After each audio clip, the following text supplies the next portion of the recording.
জি, আপনি যেখানে শেষ করলেন ঠিক সেখান থেকে আমি শুরু করতে চাই। ঠিক যখন আমার দেশের ছাত্ররা ট্রাফিকিং করছে, রাস্তা পরিষ্কার করছে, তখন বাংলাদেশের এক বৃহত্তর রাজনৈতিক দল কি করছে ঢাকায় সচক্ষে দেখুন। তারা শোডাউন দিচ্ছে, একটা মেসেজ পৌঁছে দিচ্ছে আপনার গোর দোড়ায়। আপনি সিদ্ধান্ত নেবেন এই বাংলাদেশ গড়ার জন্য, কি সিদ্ধান্ত নেবেন সম্পূর্ণ আপনার ব্যাপার।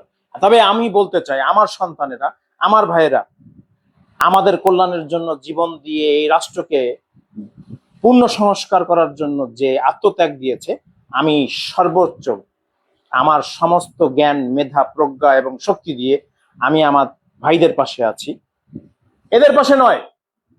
কারণ যখন পুলিশ এই দেশ তাদের কাজ থেকে বিরত আছেন, তারা কাজ করছেন না, যখন বাংলাদেশের সমস্ত সিটি কর্পোরেশন, পৌরসভা সব কাজ বন্ধ হয়ে গেছে, তখন তাদের এই জনসংখ্যা দরকার ছিল আমাদের এই সুন্দর গোছানোর জন্য। এই কাজগুলো তাদের করার দরকার ছিল, কিন্তু কি করছেন তারা?